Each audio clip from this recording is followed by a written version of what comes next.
આજે આપણે ચેપ્ટર 9 નો છઠ્ઠો લેક્ચર ભણવા જઈ રહ્યા છે, જેમાં છેલ્લો સ્થિતિસ્થાપક અંક ભણીશું અને પોઈઝનનો ગુણોત્તર ભણીશું વિદ્યાર્થીઓ. બરાબર.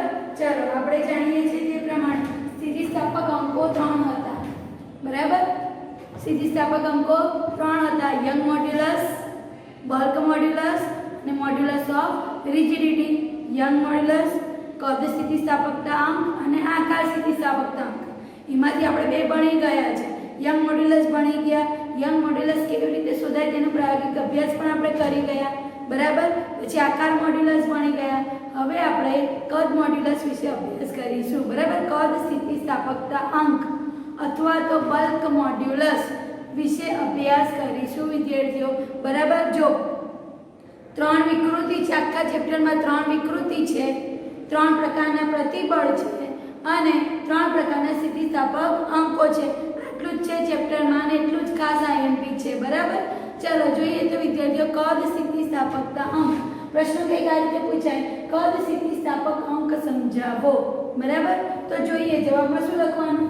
જ્યારે પદાર્થને પ્રવાહીમાં ડુબાડવામાં આવે ત્યારે હાઇડ્રોલિક પ્રતિબળ, કાલે આપણે ભણી ગયા હતા હાઇડ્રોલિક પ્રતિબળ. હાઇડ્રોલિક પ્રતિબળ એટલે શું?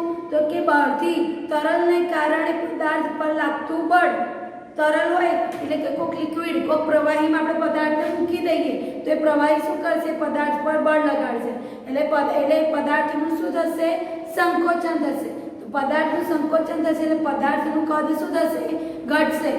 પણ એ ઘટાડાનો વિરોધ કરવા માટે અંદર પદાર્થની અંદર પ્રતિબળ ઉદ્ભવતું હશે. એ પ્રતિબળને શું કહેવાશે? હાઇડ્રોલિક પ્રતિબળ કહેવાશે. બરાબર. તો જોઈએ, જ્યારે પદાર્થને પ્રવાહીમાં ડુબાડવામાં આવે ત્યારે તે હાઇડ્રોલિક પ્રતિબળની અસર હેઠળ આવે છે, જેથી પદાર્થના કદમાં શું થાય છે? ઘટાડો થાય છે.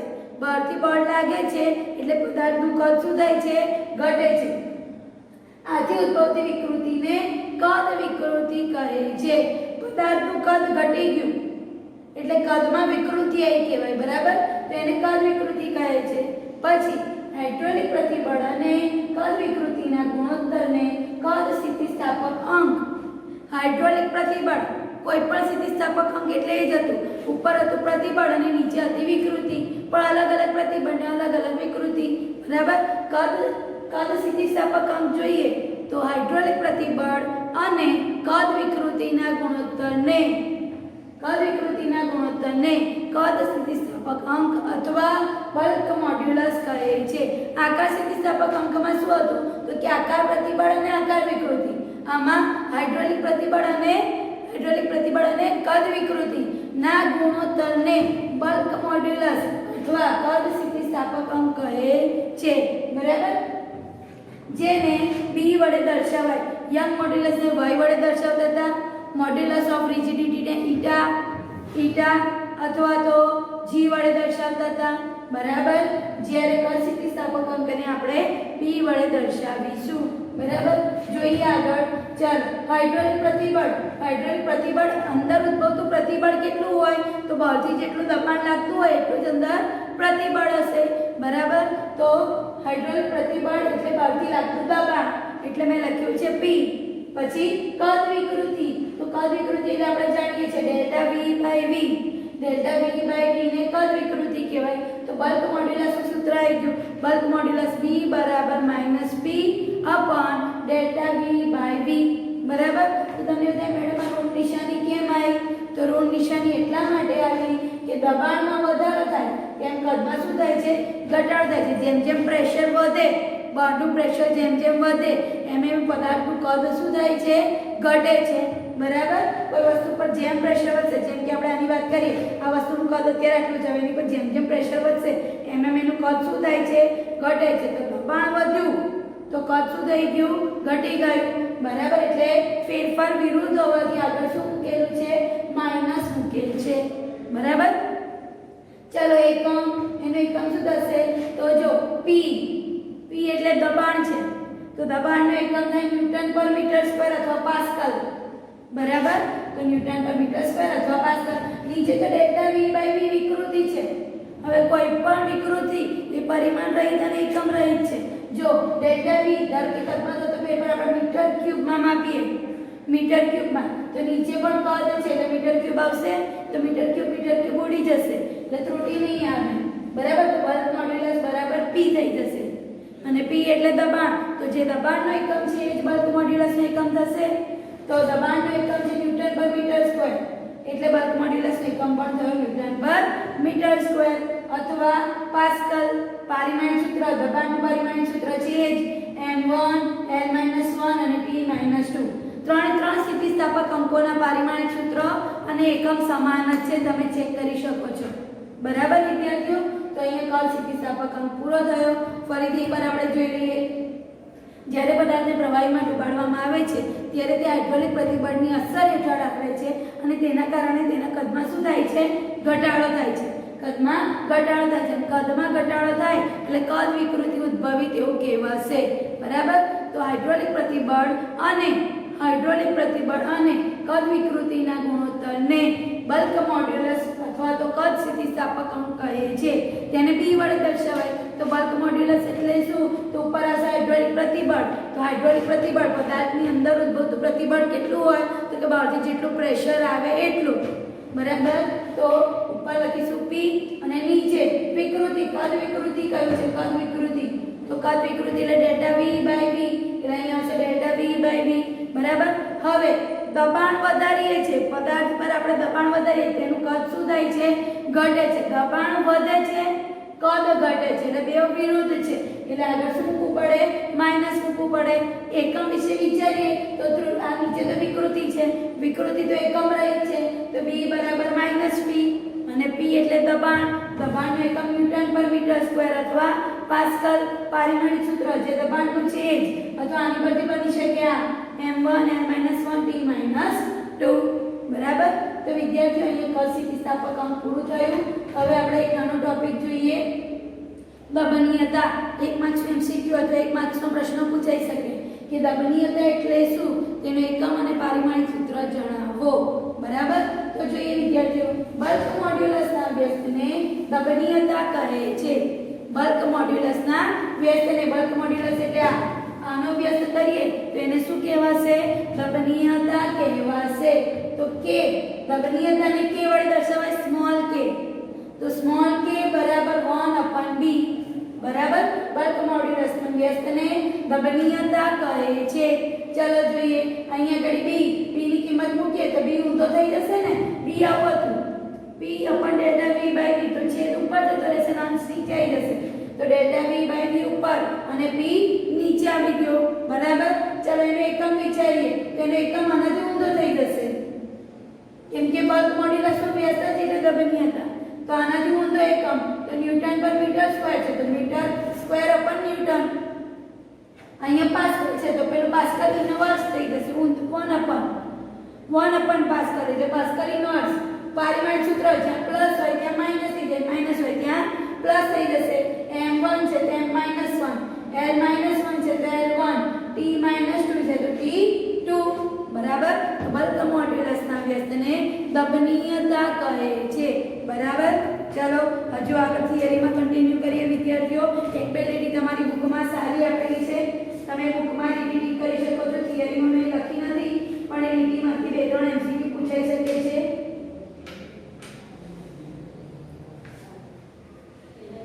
જો તમારી બુકમાં પેજ નંબર 239 પર આપણે જોઈએ તો જો હું અહીંયા 9.14 નંબરનું સૂત્ર આપેલું છે, એની નીચેનો ફકરો છે કોષ્ટક 9.3, બરાબર. તો એ થોડોક ઇમ્પોર્ટન્ટ છે, એ તમારે ટીક કરવાનો રહેશે, MCQ માટે ખાસ કામનો છે. જોઈ લઈએ શું કહે છે. કોષ્ટક 9.3 માં આપેલી માહિતી પરથી જોઈ શકાય છે કે ઘન પદાર્થ માટે બલ્ક મોડ્યુલસ પ્રવાહીમાંના બલ્ક મોડ્યુલસ કરતાં ઘણા મોટા છે. એટલે ઘનનો બલ્ક મોડ્યુલસ વધારે, કોના કરતાં? પ્રવાહી કરતાં. એવું તો આપણે સાઈડ પર થોડુંક લખતા જઈએ, ઘન પદાર્થનો બલ્ક મોડ્યુલસ પ્રવાહી કરતાં વધારે છે, બરાબર. તો જો આવી રીતે આપણે લખી શકીએ.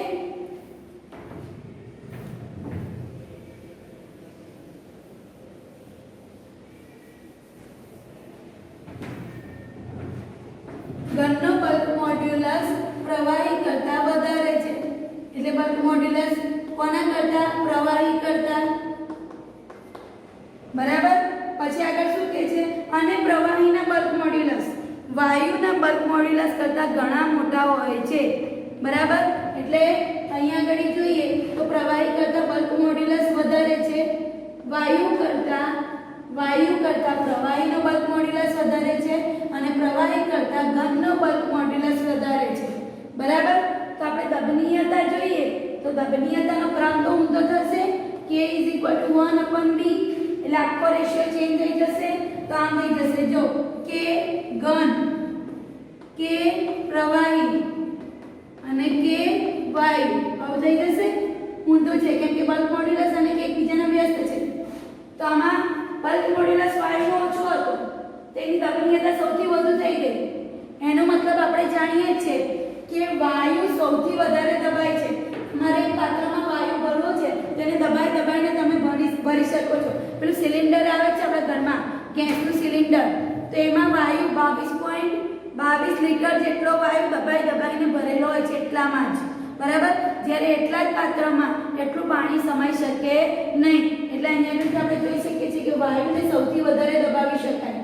તમે જાણો છો વાયુને સૌથી વધારે દબાઈને ભરાવી શકાય, પ્રવાહી એટલો દબાવી શકાય નહીં, અને ઘન પદાર્થ સૌથી ઓછા દબનીય છે, બરાબર. ઘન પદાર્થ સૌથી ઓછા દબનીય છે. બલ્ક મોડ્યુલસ કોના વધારે? ઘન પદાર્થના બલ્ક મોડ્યુલસ સૌથી વધારે, પ્રવાહીના અહીંથી થોડાક ઓછા અને વાયુના બલ્ક મોડ્યુલસ સૌથી ઓછા. જ્યારે દબનીયતા કોની સૌથી વધારે? તો વાયુઓની દબનીયતા સૌથી વધારે, વાયુઓ સૌથી વધારે દબાવી શકાય. એનાથી ઓછી દબનીયતા કોની? પ્રવાહીની. અને એનાથી પણ ઓછી દબનીયતા કોની? ઘન પદાર્થની. એટલે ઘન પદાર્થો સૌથી ઓછા દબનીય છે અને વાયુ સૌથી વધુ દબનીય છે, બરાબર. બલ્ક મોડ્યુલસ અને દબનીયતા બંને એકબીજાના વ્યસ્ત પ્રમાણમાં છે, તમારે ખાસ યાદ રાખવાનું છે. દબનીયતા એટલે શું? બલ્ક મોડ્યુલસના વ્યસ્તને દબનીયતા કહે છે. બલ્ક મોડ્યુલસ લખો કે કદ સ્થિતિસ્થાપકાંક લખો, બંનેનો મતલબ સેમ જ છે, બરાબર વિદ્યાર્થીઓ. તો અહીંયા દબનીયતાનો નાનો ટોપિક પૂરો થયો. હવે આપણે જોઈશું પોઈઝનનો ગુણોત્તર. પોઈઝન નામના એક વૈજ્ઞાનિક હતા, તેમને આ ગુણોત્તર આપ્યો તો, આથી આ ગુણોત્તરને પોઈઝનનો ગુણોત્તર કહે છે વિદ્યાર્થીઓ, બરાબર. ચલો જોઈએ પોઈઝનનો ગુણોત્તર. પોઈઝનનો ગુણોત્તર સમજાવો, બરાબર. એવો પ્રશ્ન તમને પૂછાઈ શકે. તો શું કહે છે? યંગ મોડ્યુલસના અવલોકનો દર્શાવે છે કે જ્યારે તારની નીચે વજન લટકાવવામાં આવે છે, તારની નીચે વજન લટકાવવામાં આવે છે ત્યારે તેની લંબાઈમાં વધારો થાય છે, પણ તેના આડછેદની ત્રિજ્યા ઘટે છે. એટલે કે તેના પાર્શ્વિક પરિમાણના મૂલ્યમાં ઘટાડો થાય છે. યંગ મોડ્યુલસ આપણે કાલે પ્રેક્ટિકલ કર્યો તો વિદ્યાર્થીઓ, એમાં શું કર્યું હતું? બે તાર લીધેલા, બરાબર. એક પરીક્ષણ તાર હતો અને એક રેફરન્સ તાર હતો. જેની આપણે પરીક્ષા લેવાના છે તાર હતો. હવે તારની નીચે આપણે વજન લટકાવીએ છીએ, તો વજન જેમ જેમ વધતું જશે એમાં તાર કેવો થતો જશે? લાંબો થતો જશે, બરાબર. ફોર એક્ઝામ્પલ આપણે જોઈએ વિદ્યાર્થીઓ કે જડ્ડો તાર છે, ધારો કે આટલો જડ્ડો તાર છે ને આટલો ટૂંકો હતો, બરાબર. હવે એની નીચે વજન લટકાવશું તો વજન લટકાવશું એટલે તાર કેવો થશે? પાતળો થશે અને લાંબો થશે, પાતળો અને લાંબો થશે વજન લટકાવીશું ત્યારે, બરાબર. અથવા તો આને બંને બાજુથી દબાણ આપું છું. આ જાડો તાર હતો ને હજુ બંને બાજુથી આમ દબાણ આપું છું, આવી રીતે બંને બાજુથી બળ હું આવી રીતે આપું છું. તો એવી રીતે આપીશું તો શું થશે? તો કેવી રીતે આપીશું? તો એનો વ્યાસ હજુ જાડો થશે, તાર હજુ જાડો થશે, પણ એની લંબાઈ સામે શું થશે? ઘટી જશે, બરાબર. તો યંગ મોડ્યુલસનો પ્રયોગ હતો.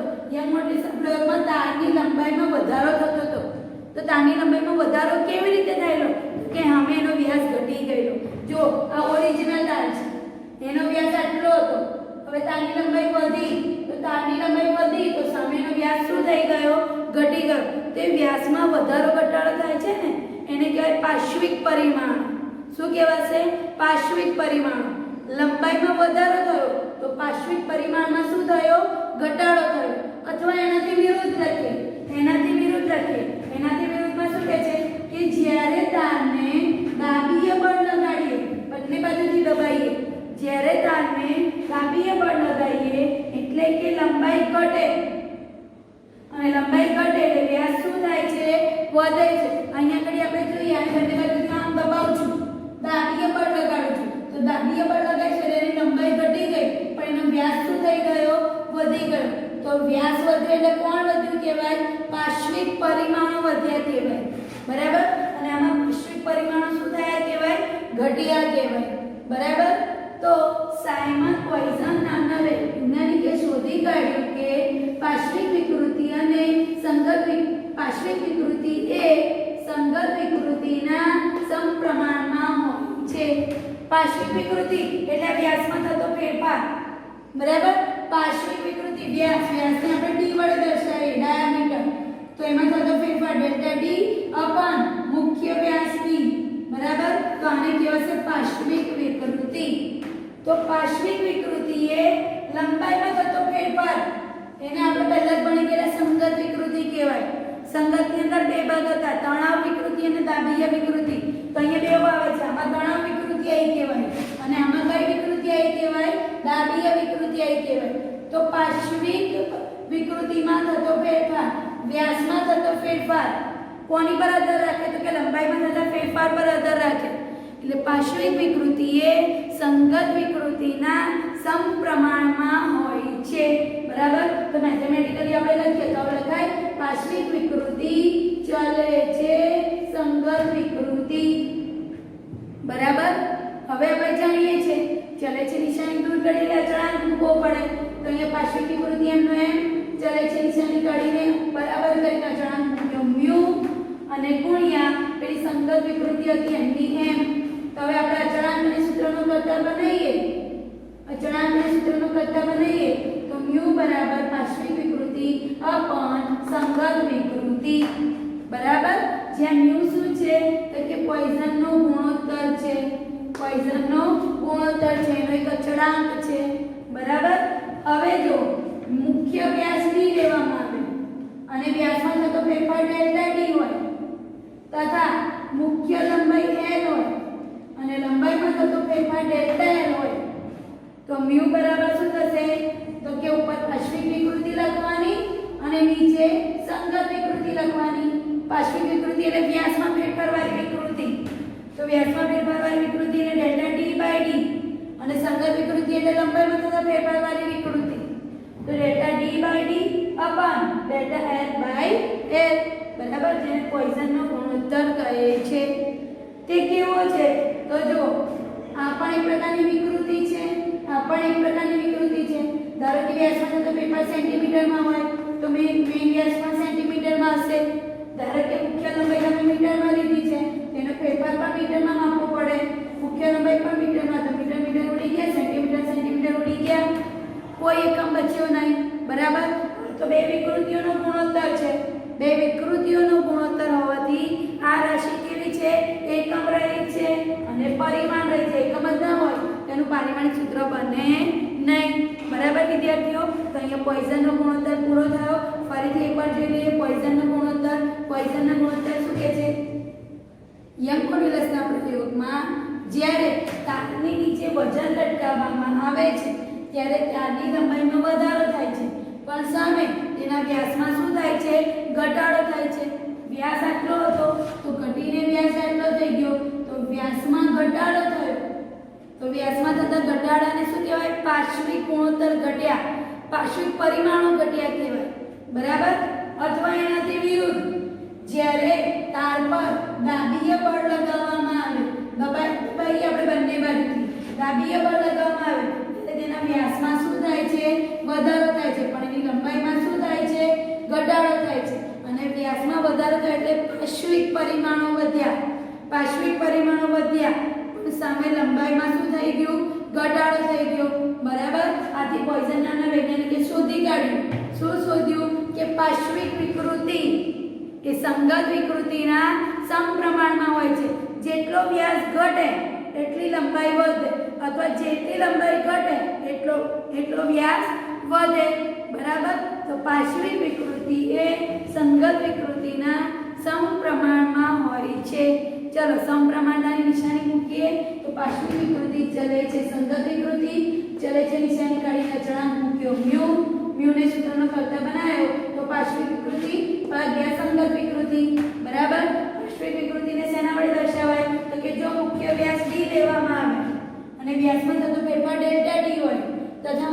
લંબાઈ l હોય અને લંબાઈમાં થતો ફેરફાર ડેલ્ટા l હોય તો જો ઉપર પાછળની વિકૃતિ લખવાની એટલે ડેલ્ટા d/d અને નીચે સંકર વિકૃતિ એટલે ડેલ્ટા l/l બધાને એકમો ઉડી જશે.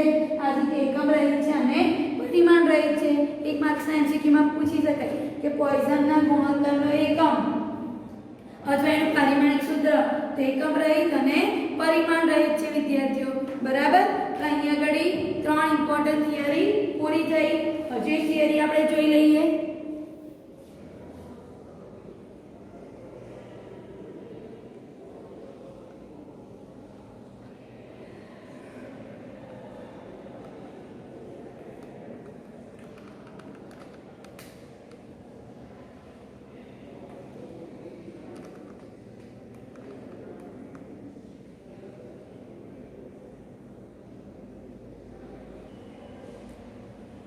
ખેંચાણમાં રહેલા તારમાં સ્થિતિસ્થાપકીય સ્થિતિ ઊર્જાનું સૂત્ર તારવો.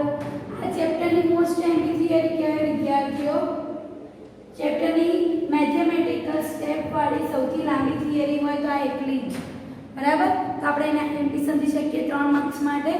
તો જોઈએ ખેંચાણમાં રહેલા તારમાં સ્થિતિસ્થાપકીય સ્થિતિ ઊર્જાનું સૂત્ર તારવો. એટલે આપણે થિયરીનો પહેલા કોન્સેપ્ટ સમજીએ. શું કહે છે કે તાર છે. હવે તારની લંબાઈમાં આપણે વધારો કરવો છે. તો તારની લંબાઈમાં વધારો કરવો છે તો આપણે બળથી શું આપીએ છીએ? બળ આપીએ છીએ. તો બળથી બળ આપીએ છીએ. તારની લંબાઈ ધારો કે આટલી હતી, વધીને આટલી થઈ, એટલે તારે સ્થાનાંતર કર્યું કહેવાય. આટલેથી આટલું સ્થાનાંતર કર્યું કહેવાય. તો તાર પર બળ આપીએ છીએ અને તારે સ્થાનાંતર કર્યું. તો બળ ગુણ્યા સ્થાનાંતર એટલે આપણને ખબર છે કાર્ય. એટલે તારની ઉપર અત્યારે શું થઈ રહ્યું છે? કાર્ય થઈ રહ્યું છે. કયું કાર્ય? તારની લંબાઈને વધારવાનું કાર્ય થઈ રહ્યું છે. બરાબર. તો તારની લંબાઈને વધારવા માટે આપણે જે બળથી કાર્ય કરીએ છીએ એ કાર્ય ક્યારે વેસ્ટ જતું નથી. તમારે યાદ રાખવાનું છે. દુનિયામાં કરેલા તમારા કોઈ પણ કાર્યો વેસ્ટ જતા નથી. એ કાર્ય કંઈક ને કંઈક જગ્યાએ તમને કામમાં લાગે જ છે. બરાબર. તો સેમ ફિઝિક્સમાં પણ એવું છે. કરેલું કાર્ય કોઈ દિવસ નકામું જાય નહીં. એ કાર્ય કોકની કોક ઉર્જા રૂપે સંગ્રહ પામતું હશે. બરાબર. તો અહીંયા આગળ એવું જ છે. તારની લંબાઈમાં વધારો કરવા માટે આપણે એની પર કાર્ય કરીએ છીએ. એટલે કે તારની ઉપર બળ આપીએ છીએ. તો તારની ઉપર બળ આપીએ છીએ એટલે તારનું થોડુંક સ્થાનાંતર થાય છે. તો બળ ગુણ્યા સ્થાનાંતર એટલે કાર્ય થશે. એટલે તારની ઉપર કાર્ય થઈ રહ્યું છે. તો કરેલું કાર્ય એ તારમાં ઉર્જા રૂપે સંગ્રહ પામે છે. બરાબર. તમારી પર ધારો કે હું તમને ભણાવવાનું કામ કરું છું તો મારું કામ વેસ્ટ નહીં જતું. મારું કરેલું કાર્ય તમારા મગજમાં અત્યારે માહિતી રૂપે સંગ્રહ પામી રહ્યું છે. બરાબર. સેમ એવી રીતે અહીંયા આગળ હોય. આપણે તાર પર કાર્ય કરીએ તો એ કાર્ય એનામાં એ તારમાં સ્થિતિસ્થાપકીય સ્થિતિ ઊર્જાના રૂપમાં શું થઈ રહ્યું છે? સંગ્રહ પામી રહ્યું છે. તો એનું આપણે સૂત્ર તારવવાનું છે વિદ્યાર્થીઓ. બરાબર. તો ચાલો જોઈએ થિયરી. તો પહેલા પોઈન્ટ અહીંથી લખવાનું સ્ટાર્ટ કરવાનું કે જ્યારે તારની લંબાઈમાં વધારો કરવામાં આવે ત્યારે તારની ઉપર વિરૂપક બળ લગાડવામાં આવે છે. તારની લંબાઈમાં વધારો કરવા માટે તાર ઉપર શું લગાડવામાં આવે છે? વિરૂપક બળ. વિરૂપક બળ એટલે એવું બળ કે જેથી એની લંબાઈ બદલાય, કાં તો એનું ક્ષેત્રફળ બદલાય, કાં તો એનું કદ બદલાય. બરાબર. તો ચાલો એની પર વિરૂપક બળ લગાડવામાં આવે છે. આથી તાર પર કાર્ય થઈ રહ્યું છે તેમ કહેવાય. અને આ કાર્ય એ તારમાં સ્થિતિસ્થાપકીય સ્થિતિ ઊર્જા રૂપે સંગ્રહ પામે છે. આપણને આટલો પોઈન્ટ ખબર પડી ગઈ. હવે એથી સ્ટાર્ટ કરવાનું કે ધારો કે l લંબાઈનો તાર છે. એ તારની લંબાઈમાં વધારો સ્મોલ l જેટલો છે અને જો એના આડછેદનું ક્ષેત્રફળ અને જો એની આડછેદનું ક્ષેત્રફળ કેપિટલ A હોય તો યંગ મોડ્યુલસનું સમીકરણ આપણી જોડે હતું વિદ્યાર્થીઓ. Young modulus y F/A upon delta L/L. પણ delta L લંબાઈમાં થતો વધારો કન્ફ્યુઝન ના થાય એટલા માટે મેં સ્મોલ l લીધેલો છે. જો લંબાઈમાં થતો વધારો સ્મોલ l એટલે ડેલ્ટા l ની જગ્યાએ અત્યારે મેં સ્મોલ l લીધેલા છે. બરાબર. સમીકરણને સેટ કરી દઈએ. આ આના છેદમાં આવશે, આ અંશમાં જતું રહેશે એટલે F × L/A × L. બરાબર. હવે એક કામ કરીએ, આપણે બોર્ડને સૂત્રનો કરતા બનાવીએ વિદ્યાર્થીઓ. તો બોર્ડને સૂત્રનો કરતા બનાવીએ છીએ f ને. તો f બરાબર શું થશે? y/L. તો f = y/L/L. બરાબર.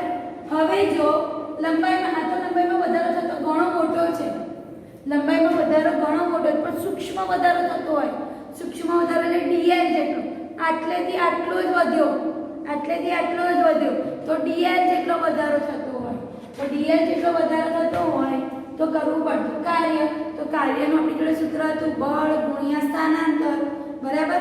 પણ અહીંયા સૂક્ષ્મ ફેરફાર હોય ને, સૂક્ષ્મ ફેરફાર તો આગળ d લખવું પડે, બરાબર.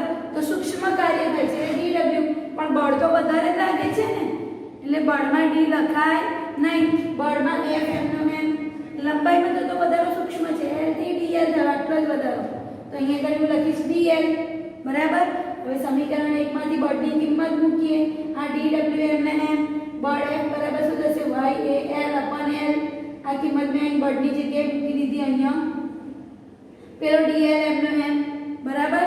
આ તો સૂક્ષ્મ કાર્ય આવ્યું વિદ્યાર્થીઓ, dw વાળું સ્ટેપ હોય એટલે વિકલન વાળું સ્ટેપ કહેવાય, અને વિકલન વાળું સ્ટેપ હોય એટલે સૂક્ષ્મ કહેવાય, આટલા માટે. હવે આપણે આટલા આખા માટે જોઈએ છે તો પહેલા શું કરીએ, હંમેશા ફિઝિક્સમાં આવું થશે, પહેલા વિકલન થશે અને પછી એનું સંકલન થશે, વિકલન એટલે નાનો ભાગ અને સંકલન એટલે આખું, બરાબર.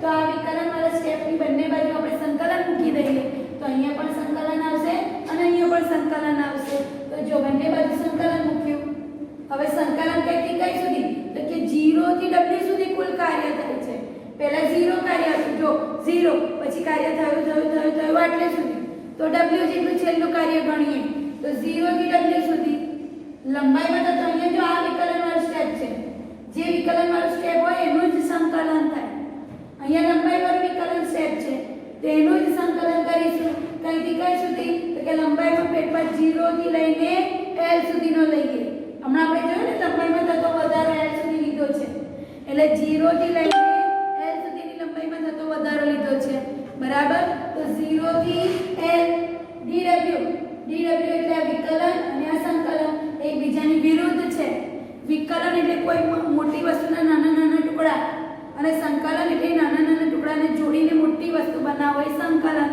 બરાબર. તો dw નું સંકલન થાય w 0 થી w સુધીનું, અહીંયા આગળ y a અને l આટલી ત્રણ વસ્તુ અચળ છે, એમાં કોઈ ફેરફાર નહીં થતો એટલે એને બહાર કાઢી નાખવાનો સંકલનની અંદર રહેશે 0 થી l અને l dl રહેશે. હવે આમાં લિમિટ મૂકવી પડે સંકલનમાં, upper limit minus lower limit મૂકી દીધી, y a upon l અચળ, l dl નું સંકલન તમને ખબર છે x dx નું સંકલન શું થાય x²/2, એના પરથી l dl નું સંકલન થશે l²/2, કઈથી કઈ સુધી 0 થી l સુધી, ચલો y l એમનો એમ, w -0 w y a upon l એમનો એમ, upper limit minus lower limit, તો અપર લિમિટ l ની જગ્યાએ l મૂકવાના બાય 2 માઈનસ l ની જગ્યાએ 0 મૂકવાના, તો l ની જગ્યાએ 0 મૂકીએ એટલે 0, બરાબર. તો l²/2 -0 એટલે l²/2 રહેશે, એટલે રહ્યું શું y a l²/2m, બરાબર. અને અહીંયા કાર્ય એમનું એમ, એક કામ કરીએ જમણી બાજુએ એટલે આ બાજુમાં l વડે ગુણતા અને ભાગતા, આ બાજુમાં જો l લાયા અને આ l, નીચે કોનો l હતો ફરી l આવી ગયો એટલે l² થઈ ગયા, l વડે ગુણતા અને ભાગતા. આવું કેમ કર્યું, મારે સ્ટેપ બનાવવું છે એટલા માટે, બરાબર. આ બાજુમાં કાર્ય બરાબર શું આવ્યું, તો કે કાર્ય બરાબર y a l²/2l આવ્યું.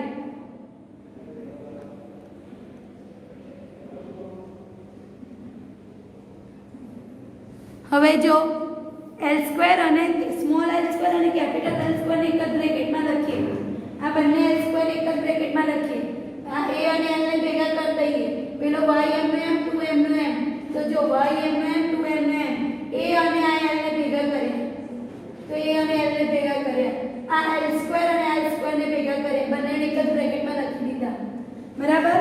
તો આના પરથી શું થયું વિદ્યાર્થીઓ જોઈએ, જો 1/2 એમના એમ, y એટલે યંગ મોડ્યુલસ ને ક્ષેત્રફળ ગુણ્યા લંબાઈ, તો ક્ષેત્રફળ ગુણ્યા લંબાઈ એટલે કદ બની જાય, કદ, બરાબર. તો al એટલે કદ થઈ ગયા અને small l upon capital L એટલે લંબાઈમાં થતો, સ્મોલ l એટલે આપણને ખબર છે લંબાઈમાં થતો વધારો છે અને કેપિટલ L એટલે મુખ્ય લંબાઈ છે, તો લંબાઈ તો વિકૃતિ કહેવાશે. એટલે આ થઈ ગઈ વિકૃતિ, પણ ઉપર વર્ગ છે એટલે વિકૃતિનો વર્ગ. એટલે સૂત્ર શું બન્યું? જો 1/2 યંગ મોડ્યુલસ કદ વિકૃતિનો વર્ગ. બરાબર. તો ફરી આગળ વધીએ વિદ્યાર્થીઓ. W બરાબર 1/2 યંગ મોડ્યુલસ એટલે શું? તો યંગ મોડ્યુલસ એટલે આપણે જાણીએ છીએ પ્રતિબળ ભાગ્યા વિકૃતિ. કોઈ પણ યંગ મોડ્યુલસ હોય, કોઈ પણ સ્થિતિસ્થાપક અંક હોય એટલે પ્રતિબળ ભાગ્યા વિકૃતિ. તો પ્રતિબળ ભાગ્યા વિકૃતિ, પેલો કદ એમનો એમ, વિકૃતિનો વર્ગ એમનો એમ. એકવાની વિકૃતિ ઉડી ગઈ તો 1/2 પ્રતિબળ વિકૃતિ અને કદ. બરાબર. એક કામ કરીએ, પેલા કદને ભાગામાં જવા દઈએ. આ કદને અહીં w ના ભાગ્યામાં આવવા દીધો. તો w બાય કદ બરાબર 1/2 પ્રતિબળ ગુણ્યા વિકૃતિ. તો w બાય કદ મેં તમને કહ્યું કે જ્યારે ભાગ્યામાં આવે તો એકમ શબ્દ બોલવાનો. તો એકમ કદ દીઠ થતું કાર્ય. એકમ શબ્દ હોય ને એટલે શબ્દ એની બાજુમાં જે વડ આવે ને ભાગામાં જ હોય. જેમ કે એકમ લંબાઈ તો લંબાઈ ભાગામાં હોય, એકમ કદ તો કદ ભાગામાં હોય. તો એકમ કદ દીઠ થતું કાર્ય એને તો શું કહેવાય? તો કે એને કહેવાય સ્થિતિસ્થાપકીય સ્થિતિ ઊર્જા. તો આટલી વસ્તુ બની ગઈ સ્થિતિસ્થાપકીય સ્થિતિ ઊર્જા, સ્મોલ u. 1/2 એમનો એમ પ્રતિબળને સિગ્મા વડે દર્શાવાય પહેલા જ મળી ગયા, અને વિકૃતિને e વડે દર્શાવાય. તો u બરાબર 1/2 સિગ્મા ઇન્ટુ e. બરાબર. જે સ્થિતિસ્થાપકીય સ્થિતિ ઊર્જાનું સૂત્ર છે વિદ્યાર્થીઓ. બરાબર. ચાલો ફરીથી એકવાર થિયરી જોઈ લઈએ. પહેલેથી થિયરી જોઈએ તો પહેલા આપણે શું લખ્યું હતું વિદ્યાર્થીઓ? તો પહેલા આપણે સ્થિતિસ્થાપકીય સ્થિતિ ઊર્જા કેવી રીતે સંગ્રહિત પામે છે એ લખ્યું કે ભાઈ તારની લંબાઈમાં વધારો કરવો હોય તો તારની પર કાર્ય કરવું પડે છે. આ કાર્ય સ્થિતિ ઊર્જા રૂપે સંગ્રહ પામે છે. બરાબર. પછી ધારો કે તારની મુખ્ય લંબાઈ l છે, વધારો સ્મોલ l હોય, ક્ષેત્રફળ a હોય, તો યંગ મોડ્યુલસ y બરાબર F/A/L/L. એમાંથી f ને સૂત્રનો કરતા બનાવ્યો. હવે જો સૂક્ષ્મ ફેરફાર કરવો હોય એટલે કે dl જેટલો ફેરફાર કરવો હોય તો કાર્ય w બરાબર f * dl થશે. પણ f ની કિંમત સમીકરણ 1 માંથી મૂકીએ તો dw બરાબર y/L/L * dl. હવે કુલ કાર્ય જોઈએ છે એટલે બંને બાજુ સંકલન કરતા. તો dw નું સંકલન, આ બાજુમાં l/dl નું સંકલન. dw નું સંકલન થાય w, l/dl નું સંકલન l²/2 upper limit minus lower limit. એટલે કાર્ય મળી ગયું. કાર્ય આપણને મળ્યું y/L/2l. બરાબર. પછી બંને બાજુ l વડે ભાગતા. જો l વડે ભાગ્યું એટલે નીચે l² બની ગયું. કેપિટલ L² ઉપર l આવી ગયો. સમીકરણને ગોઠવીએ, a અને l ને ભેગા કરીએ તો w બરાબર y * a અને l ને ભેગા કર્યા, a અને l ને ભેગા કર્યા અને l/l કરી દીધું. તો 1/2 યંગ y એટલે યંગ મોડ્યુલસ થઈ ગયા. a અને l ને ભેગા કર્યા એટલે કદ બની ગયું. સ્મોલ l અપન કેપિટલ L કરે એટલે વિકૃતિ થઈ ગયું. અને પેલો 2m નો m. હવે યંગ મોડ્યુલસ એટલે પ્રતિબળ ભાગ્યા વિકૃતિ કર્યું. પેલો કદ અને વિકૃતિ એમની એમ, એકવાની વિકૃતિ ઉડી ગઈ. તો w બરાબર 1/2 પ્રતિબળ ગુણ્યા વિકૃતિ ગુણ્યા કદ. કદને ભાગામાં જવા દીધું તો w બાય કદ બરાબર 1/2 પ્રતિબળ ગુણ્યા વિકૃતિ. તો w બાય કદ એટલે એકમ કદમાં સંગ્રહિત ઊર્જા. બરાબર. એકમ કદ દીઠ કાર્ય એટલે તો શું થાય? સ્થિતિસ્થાપકીય સ્થિતિ ઊર્જા. એટલે u બરાબર 1/2 સિગ્મા ઇન્ટુ e. જે માંગેલું સમીકરણ છે સ્થિતિસ્થાપકીય સ્થિતિ ઊર્જાનું માંગેલું સમીકરણ છે વિદ્યાર્થીઓ. મોસ્ટ એમ્પી થિયરી કહેવાય આ ચેપ્ટરની. આ સાથે જ આજે આપણો લેક્ચર 6 પૂરો થયો.